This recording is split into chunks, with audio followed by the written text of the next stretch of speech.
और इस गांव का राजा मैं हूँ। उसमें कोई शक? तो मेरी इच्छा है कि मैं आपके बहू के साथ 2 घंटे बिताऊं। क्या तुम्हारा दिमाग तो खराब नहीं हो गया?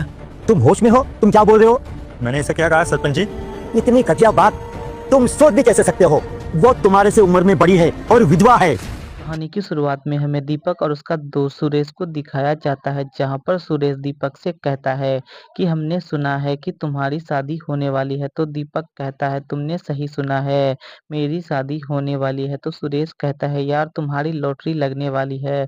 तो दीपक कहता है सब सेट है, लड़की हमने देख रखी है और फिर कल हम उसे देखने जा रहे हैं और हमने मौजी से भी कह रखा है शादी करूंगा तो इसी लड़की से करूंगा। तो सुरेश कहता है अच्छा बता कहाँ देखी है लड़की? तो दीपक कहता है दूर एक गांव है ढोलापुर वहीं पर। तो सुरेश कहता है क्या सच में तुम ढोलापुर में शादी करने जा रहे हो? तुम्हें पता है ना ढोलापुर के रिवाज के बारे में? तो दीपक कहता है कौन सा रिवाज?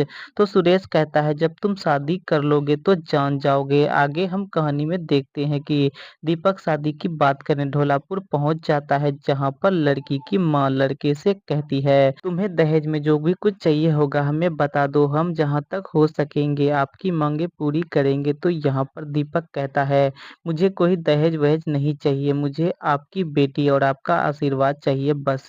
तो वहीं सरपंच दीपक से कहता है जीते रहो बेटे, अब तो रिश्ता पक्का हो ही गया है तो तुम्हें इस गांव की रीति रिवाज के बारे में मालूम ही होगा। तो दीपक कहता है मुझे कुछ नहीं मालूम। तो सरपंच कहता है शादी के बाद लड़के को 7 दिन हमारे गांव में रहना पड़ता है और इस 7 दिन वो इस गांव का राजा होता है, उसे जो भी पसंद होगा हमें उसे पूरा करना पड़ता है, यही इस गांव की रिवाज है। आगे दीपक कहता है कि ये रिवाज कब से हो रहा है इस गांव में? तो सरपंच कहता है बहुत पुरानी बात है, किसी औरत की शराब से इस गांव की लड़कियों की शादी नहीं होती थी, तो बड़े बुजुर्गों ने इस रिवाज को बनाया, तब से लड़कियों की शादी होने लगी। अब आगे सरपंच कुछ बताता तभी दीपक की सास उसे टोक देता है, आगे दोनों की शादी हो जाती है।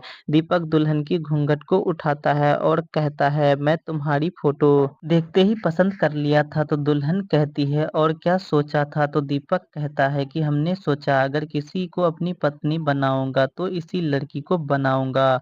तो यहाँ पर दुल्हन कहती है और क्या सोचा था? तब दीपक कहता है और क्या सोचा था बताऊं? तो दुल्हन कहती है कुछ तो शर्म करो। तो दीपक कहता है मेरे बड़े बुजुर्ग कह गए हैं जो करना है आज की रात कर लो वरना जिंदगी भर पछताना पड़ेगा।